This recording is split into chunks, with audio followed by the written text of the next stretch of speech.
Hey guys, I'm here to talk about Game Changers, the game-changing documentary that's been brought out by, I believe, James Cameron, Arnold Schwarzenegger, Jackie Chan, huge names, massive money.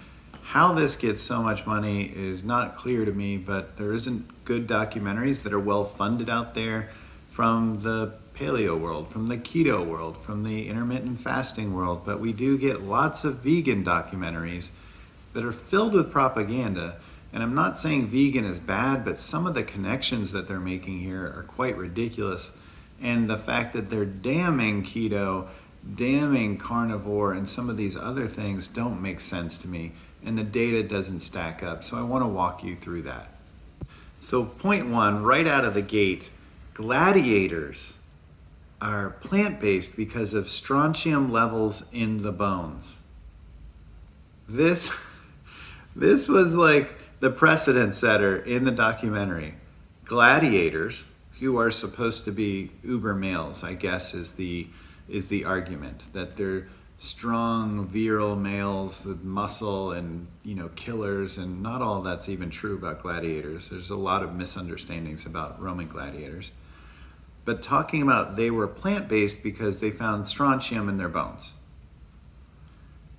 That is like such a weak start to the movie, and it really sets the tone for the level of data in the movie, in that they found a group of bones from one location that were supposedly Roman gladiators that supposedly have enough strontium to supposedly indicate that they supposedly ate a lot of plants is ridiculous. Do you think that these men that would kill each other in the ring that never ate meat? I mean, a lot of this has to do with these people were slaves and impoverished, and meat went to the people that had more money and wouldn't be in the ring. These were slaves and criminals and desperate people that had been probably impoverished for years. So yes, they were getting probably scraps, but this is a crazy, crazy discussion to start out the movie.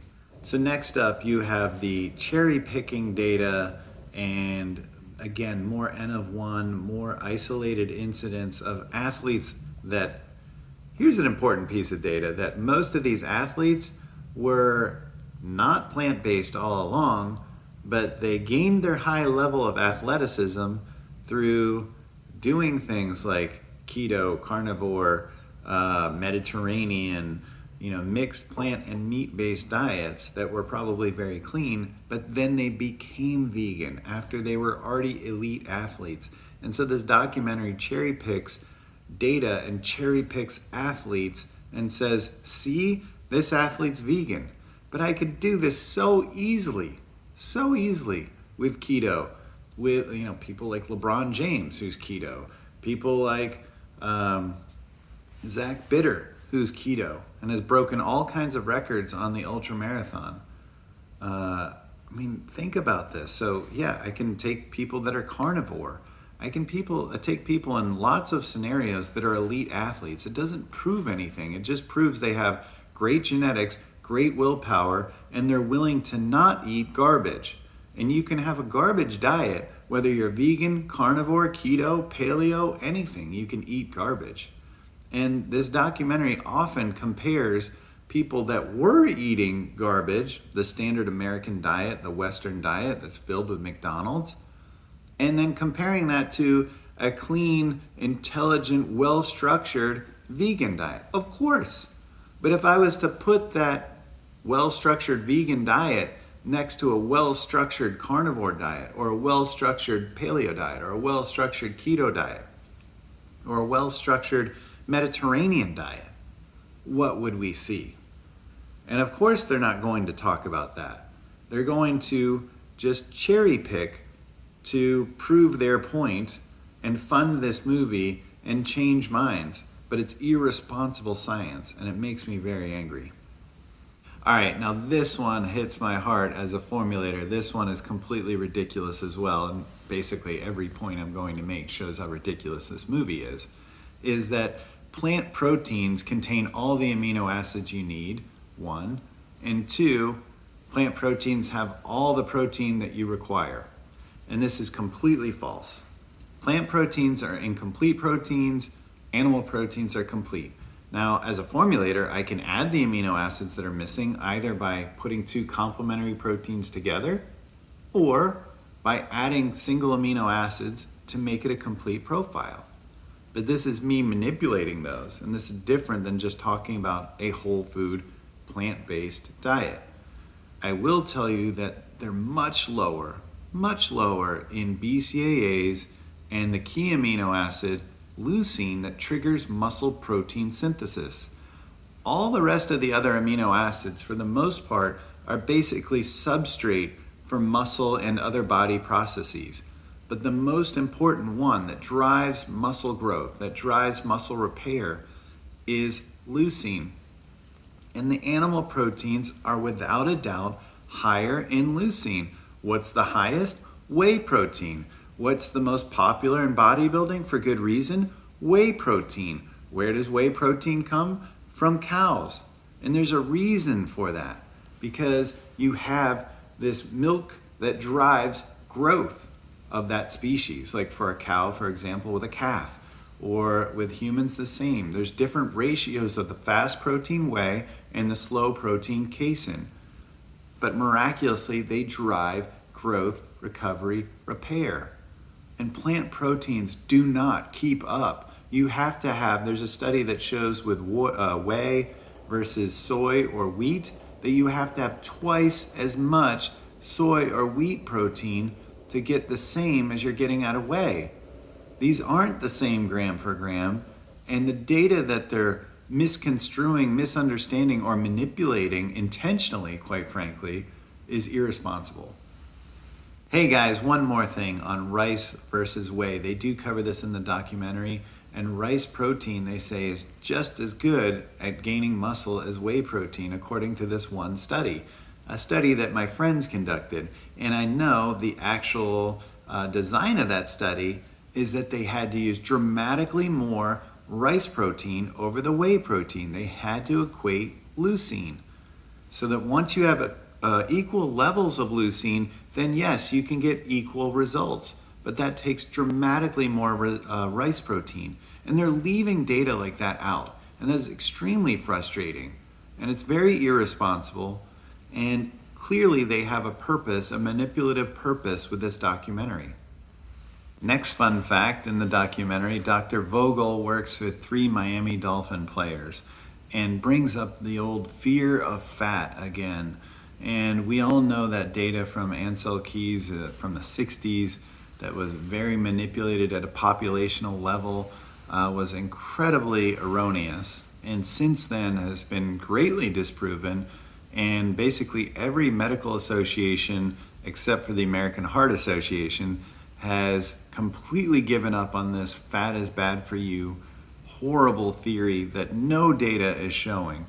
So the American Medical Association, the American Nutrition and Dietetics group, basically everyone out there is now proponents of fat. And you're seeing not only the ketogenic diet, but the Mediterranean diet, the South Beach diet, the Atkins diet, all these diets that are higher in fat are showing better heart health. And this documentary is promoting that fear again. And it's not you are what you eat.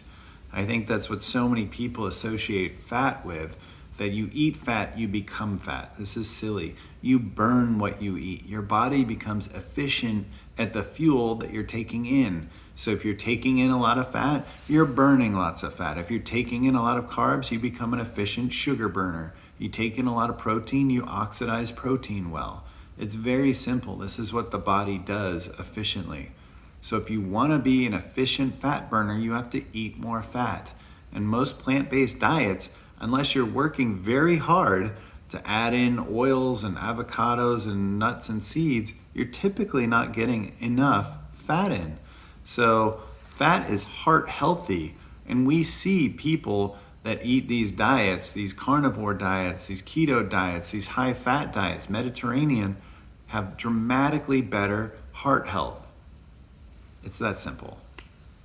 So they claim that antioxidants are higher in plants. This is right. But again, they're leaving out information. This is highly manipulative. And think about it. Are the carnivore animals out there getting sick? Are all these leopards and cheetahs and lions just falling over because they're not getting enough antioxidants?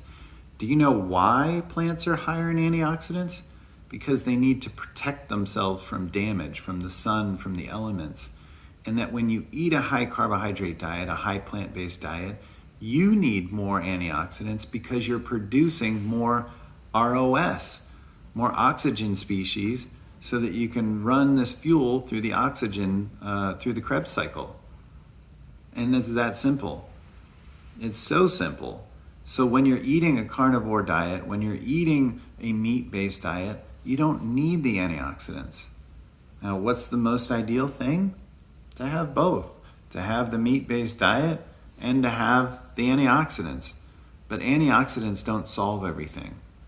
There's very little data that shows that having tons of antioxidants is going to be anti-aging and health promoting.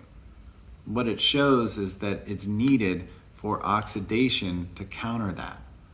And so when you have a lot less oxidation, you don't need the antioxidants. All right, last thing. They don't mention that the keto diet is incredible for performance. And you see that people on the keto diet are breaking all kinds of records, like my friend Zach Bitter. They're not mentioning that you don't need to have, there's 2,000 calories stored on you in carbohydrate, right? You have, even a lean athlete has about 50,000 calories stored on them in fat. Which fuel would you rather be more efficient at tapping into? And that's why you're seeing these guys, these long distance guys. It cracked me up that there's a guy in there that broke a record doing the Adirondack Trail when he could do much better keto. Absolutely better as a keto athlete. And this has been shown time and time again, especially with these long distance athletics. And so you have better cognitive performance on keto as your brain responds positively to BHB. You have lower appetite. You have lean body mass sparing, anti-catabolic effects that you hold on to more muscle on keto. And they don't talk about any of this stuff, all these benefits that these guys are getting. Like LeBron James comes back more lean, more jacked, more ripped, like for his basketball season when he does the keto diet. That's no surprise to me. And LeBron James is the best player in the NBA. Now, I'm not picking out N of 1 stuff, but that's what they keep doing. And it's really frustrating, and it's not real data. And I can do that all day as well. I can find carnivore diets, keto diet athletes all over the place that are super successful. So this is frustrating. And I'm just done with this documentary that has very little science and lots of manipulative information. All right, so this was my review for Game Changers. Hopefully it was helpful. Again, this is another crazy one like What the Health that has very little scientific information and is completely frustrating. For someone like me to watch this, it was like an hour and a half of just punching myself in the head. It was extremely frustrating. Yes, there's some incredible athletes in there. There's no doubt they were doing amazing things, but proof and scientific data was extremely lacking, and it definitely felt like there was a manipulative purpose here that just shouldn't happen. And hopefully I can undo some of that and show this to some friends that seem confused, and hopefully it helps them. And if you need more help, just reach out to me directly. Thanks, guys.